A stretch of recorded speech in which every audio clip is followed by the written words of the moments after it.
believe we are in freaking stinking December. Be freaking for real. But yeah, honestly, December for me, I was in like a bit of a reading slump for a while. I started out the month in like a reading slump.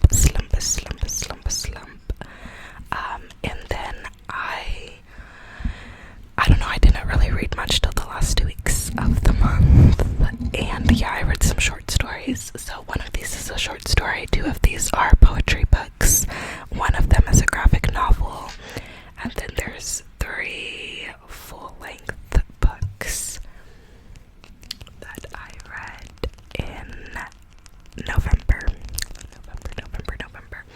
So sit back and relax and let's get into it. I think I'm gonna slow down my reading pace, because like this was like a really low reading month for me compared to the like 15, 16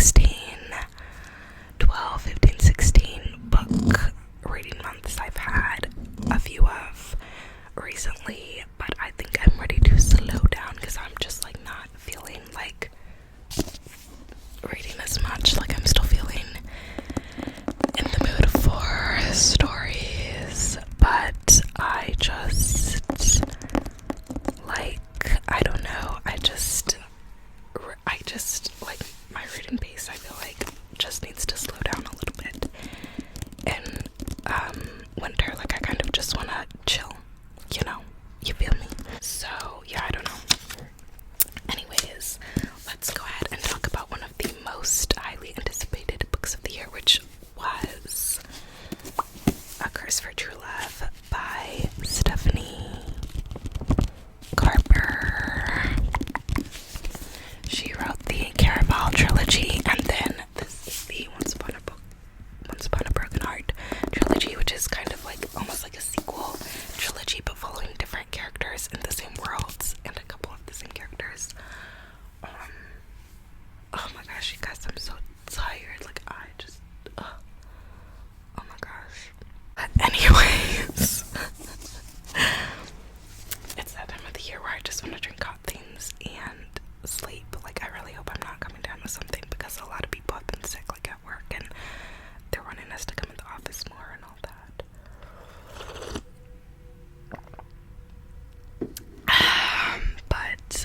Yeah, okay. So, A Curse for True Love. It is the 3rd and final book in the Once Upon a Broken Heart trilogy.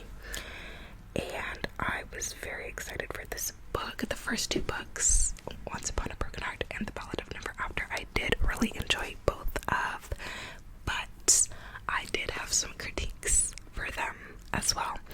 And I know a lot of people said those were like 5 stars, like perfect, like God tier books, and I was kind of like scratching my head like, what? I did really enjoy them, I did love them, but they were not like perfect books to me personally. Okay, like there were some plot holes, some discrepancies, some things that didn't really make sense,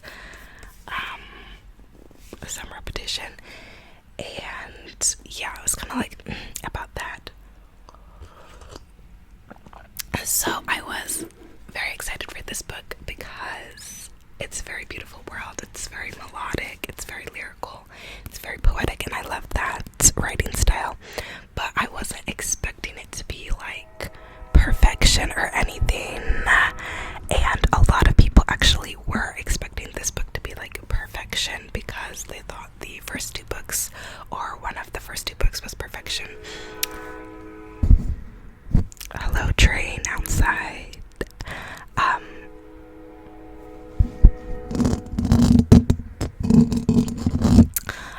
Personally, I wasn't expecting perfection because, like I said, I did not think the first 2 books were perfection or anything.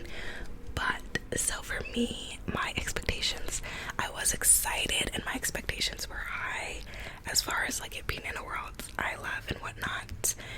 But my expectations, I think, were a little different than a lot of people's going into it. And overall, reading this book, I did have a good time. I did really enjoy it. But there are a lot of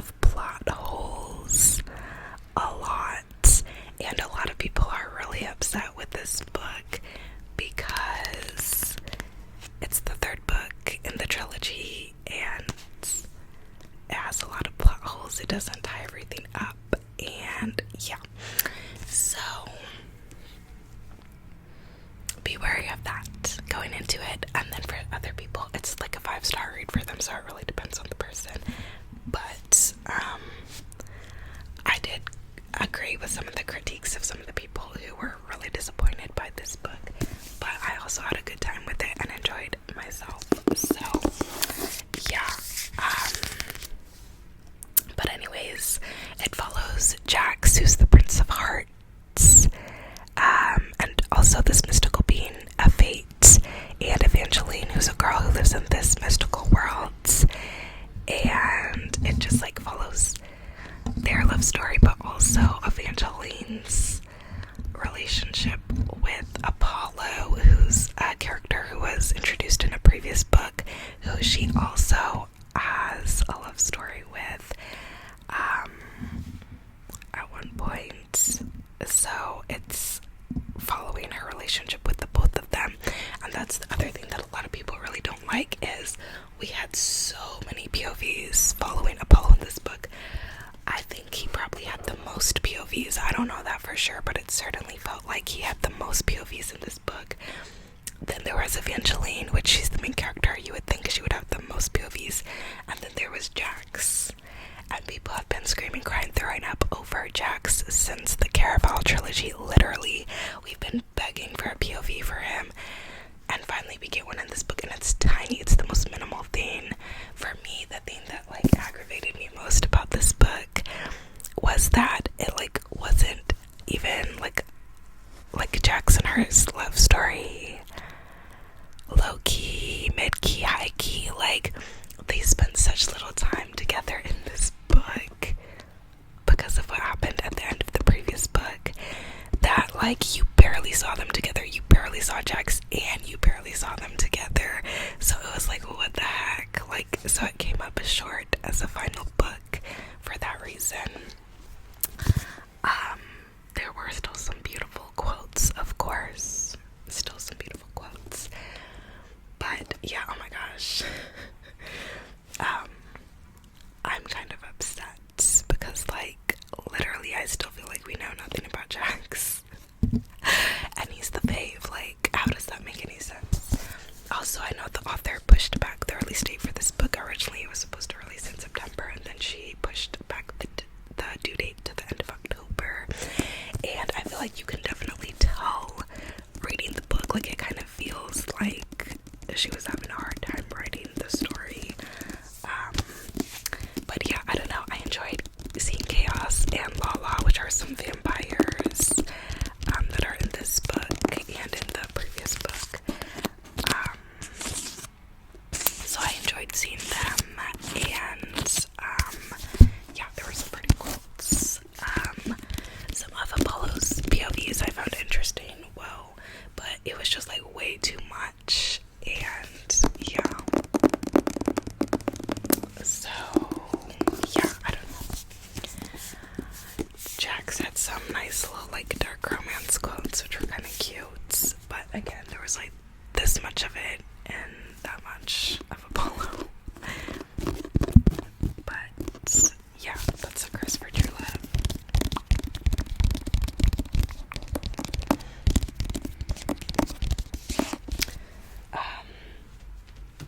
Then I want to talk about what's the most interesting book I read in the month.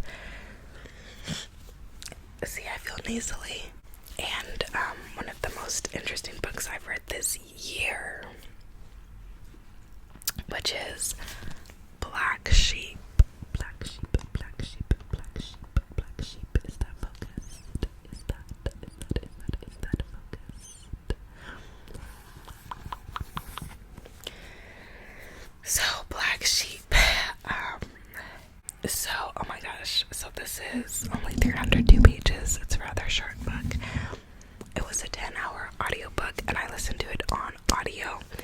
And oh my gosh, I will continue to think about that book for days. I finished it a few days ago, and it was mind-blowing.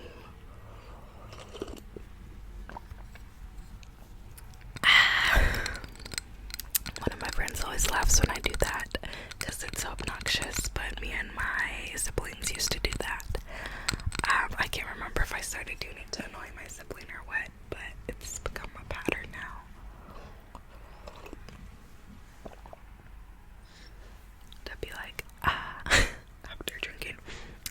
so Blqck Sheep follows Vesper, who we're introduced to, who is estranged from her family and is introduced as having a very religious family. But it's not what you think. And this book was so well done, so well written, because the first two and a half hours of the audiobook, it's saying all this like religious rhetoric, and it's really sounding like it's one thing, like one religion, and it's not that at all. And so it gets you when they say what it is. All of a sudden you're like, what? It's honestly insane. That first twist had me. I was like, oh my gosh. The second twist, which was an even bigger twist probably, I saw coming, but the first twist, I was mind blown. I was like, oh my gosh, oh my gosh, oh my gosh.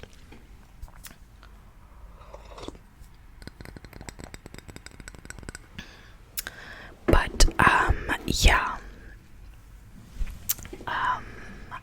I don't know. I can't say much without giving away the first spoiler, but basically there is a mystical, like supernatural element to it. It is a horror book, and it's set in our worlds, but with like a horror element. Think Shadowhunters type vibes, kind of, and yeah, there's not much I can say without spoiling what it is, but it is just so fascinating, the way she's going through this and the way her mind changes after a point from viewing her upbringing as religious to cultish, and how she goes from viewing this thing she was a part of, how she originally goes from viewing it as like a religion to then later viewing it as a cult. And it's just so fascinating. Some of the stuff that happened was like creepy, freaky, and yeah, it was just so interesting. And I felt like the writer got us good, because I feel like a lot of people will be offended by the first 2 hours of the book, and then if they get to the twist, then they'll be like, oh, actually, yeah, and start agreeing. And to her monologue, and I think the way the author did that was genius, because I think that shows kind of like the bias we have going in for just what we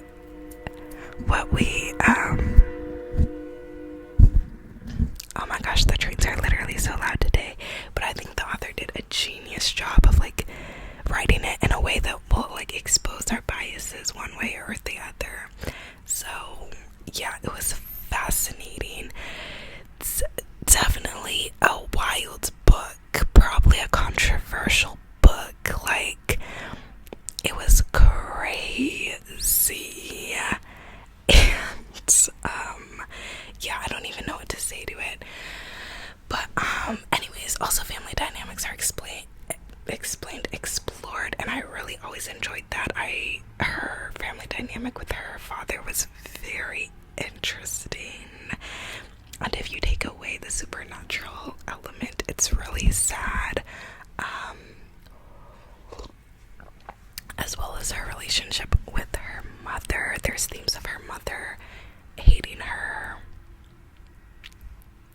and there's themes of her father never being there, and there's themes of both of her parents, like, wanting, like, being like, oh, you're, like, oh my gosh, the rhetoric in this book was so good. Like, there's parts where her father is like, well, you'll always come back, like, at the end of the day, like, what did he say? He said something about, like, at the end of the day, like, was it we're all you have, or at the end of the day, you'll always come back, like, this is who you are, you're ours, or, like, it was freaky, but also it was, like, eerily identical to things people say in real life, things I've ever heard in real life. So it was crazy seeing it framed in this supernatural, scary way. It was so fascinating, so well done. And then there's parts about like her mother not wanting her, and it's just like very interesting. Honestly, the book was stunning. I could talk about it for days. And yeah, it was just, if you like horror, if you like spooky stuff, if you like supernatural stuff, if you like shadow hunters, like demon fighting, like all that type of stuff, then you'll probably like the book. And if you're not squeamish about hot takes about like cults and what counts as a cult and etc. But yeah, it was stunning. And I have my post-it notes for some. Oh, this one's Blqck Sheep. I already talked about that.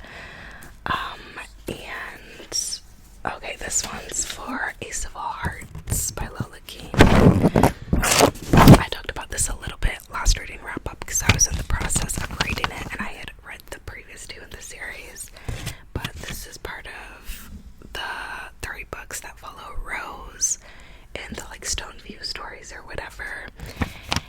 And it follows Rose's relationship with her boyfriend, her girlfriend, her boyfriend's boyfriend who becomes her other boyfriend, and also her process of getting out of being kidnapped. So yeah, it's an interesting book. But yeah, I don't know. It has way too much smut in it though. Like, it's just way too much. Like, it was so unnecessarily long. And it was just all smut. And then you get to these huge plot twists, like people getting got and stuff. And it's in between all these smut scenes. And it's like, whoa, settle down. I will say towards the last like 4th of the book, I saw some growth from our boyfriend, which that was nice. He started being more caring towards her. So I was like, oh, slay. And we also saw some growth from her in like the last 4th, which was pretty cool. I still want to know more about Aaron Williams. If you know, you know, because like what the heck, is he getting his own book? Like what's going on there? But yeah, I know this author also has a book coming out in like, I want to say January or something, following Nathan, who's a character from a different series. And when that book comes out, I will be reading it because I did find Nathan fascinating as a character.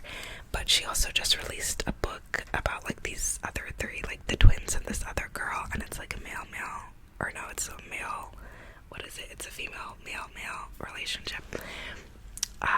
But the twins that it follows, like, I found so annoying in the one book.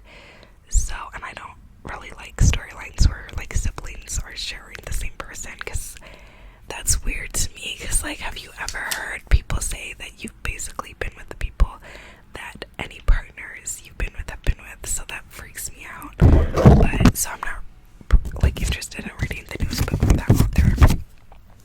But I did read all those other books from her, and I talked about it in my last reading wrap up. And whenever she releases that other one about the other game dude, then I'll read that. So in like January or whatever when it comes out.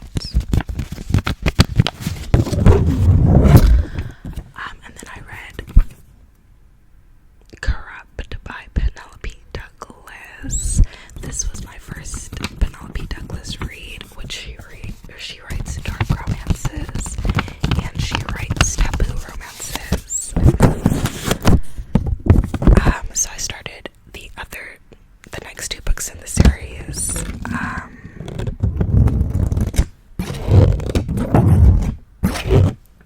But I don't know. I feel like the books in this series are too long. Basically, it's about these 4 friends there's flashbacks of them in high school with all their prospective girls, their prospective love interests, and then there's flashes of them in the present terrorizing these girls that they had crushes on in high school. And yeah, I feel like the books are way too long. I feel like we don't need the whole back and forth. flashback here and there, or told the story of before and then did a book telling the story of after. But I feel like the going back and forth gives me whiplash. I hate when there's too many POVs in a book and when every chapter is like past, present, past, present, past, present. I'm like, I don't care, keep me in the past or keep me in the present. Like, what's going on? What's the deal? So yeah, I felt like the book was too long, and all the books in this series I feel like are too long, and I feel like all the male love interests are absolute trash. Like, I'm like 30% through with the other two books because I've been going back and forth depending on which one I'm more in the mood for, and they're just trash. Like in this one, there's like a misunderstanding and these boys blame this girl that's the main love interest for them all going to jail, but like you find out stuff and it's not even her fault, and so they're just like assuming that she's to blame for them getting caught, which is wild, one. But two, they literally got caught for their actions, like stuff they did. So it's like, one, she didn't snitch, but two, it's like they were so hung up on trying to get back at this girl they thought got them in trouble. And I was just like, bro, like, you are really going after this girl crazy for stuff you did. Like they were so dumb. They were so dumb about what they did too. Like, they just did crazy stuff and did it out in the open and thought there was no consequences for them. And then they got mad and tried to blame a girl. Like, I was just so over all of the male love interests. They were absolute trash. Like, there are dark romances where the main character is like a good guy, or like good to the main love interest, like in Chosen by a Sinner, or The Sweet Oblivion, or you know, I don't know, other books. But in this series, I feel like they were just trash, and I was just not here for it. I thought Michael was honestly gross. I shipped her with Kai more, who's one of his friends, who I think the second book follows. And yeah, I wasn't here for the guys, and yeah, I really shipped her with Kai more, so it's whatever. But yeah, I did read that. Now I'm reading the other two. I also listened to the audiobook of Demon in the Wood by Leigh Bardugo, which I read the graphic novel like back in like February, and I do like the art style. But the audiobook is narrated by Ben Barnes, who plays the Darkling in the TV series, and so I thought it would be fun to listen to the audiobook. It's only an hour long, so I did listen to it, and it was cute. It was cute. I think it really emphasizes that, like, he was just a kid, and yeah, it's basically like a villain origin story for the Darkling, who's the villain in the Shadow and Bone trilogy, which also has two seasons out on Netflix, but recently got canceled. So yeah, I don't know, it was cute. And yeah, sorry I'm rambling so fast today, but I don't know, I'm all over the place, y'all. 'Tis the season. And then I have two poetry books. Oh, I also read a short story by Robert Louis Stevenson, but I honestly don't even remember it. But yeah, there was that. But the last book I read in the month was Averno by Blqck. And this was the second poetry book, and I have the other one here too. But this book was so beautiful. I saw what's her name? Persephone. I saw a quote from this author about Persephone, and I was in love.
You were struck by lightning. When you opened your eyes, you were wired forever to your true love. It only happened once, then you were taken care of. Your story was finished. It happened once. Being struck was like being vaccinated. The rest of your life, you were immune. You were warm and dry. Unless the shock wasn't deep enough, then you weren't vaccinated. You were addicted. The assignment was to fall in love. The author was female. The ego had to be called the soul. The action took place in the body. Stars represented everything else, dreams, the mind, etc. The beloved was identified with the self in a narcissistic projection. The mind was a subplot and went nattering on. Time was experienced less as narrative than ritual. What was repeated had weight. Starting endings were tragic, thus acceptable. Everything else was failure. Deceit, lies, embellishments we call hope. Oh, a hypothesis. Like, it was just so good, and there's so many quotes like that. Like, those different quotes. Like, it's just really good, really beautiful, and definitely recommend.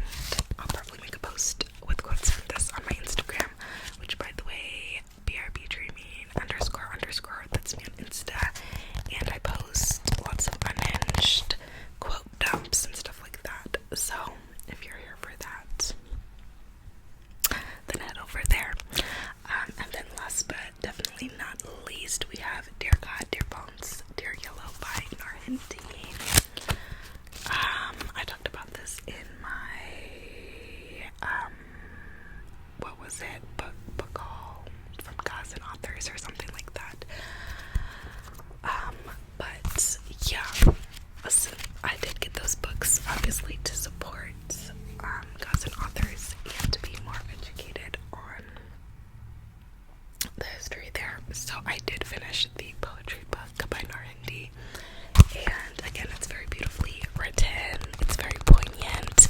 It made me really upset at points, and I think it's supposed to. Like, it's hard-hitting, it's raw, and it's beautifully written, and yeah, I read some quotes about it in that book haul video, and I did make a post dedicated to it on my Instagram as well, so you can check that out. But yeah, it really is beautifully written, and yeah, I think in poetry books like this, like, you really do like you do really just like recognize, like, I don't know, like, you just recognize people's experiences in such a raw way through poetry. And yeah, this author has a way with words for sure. So yes, definitely recommend this.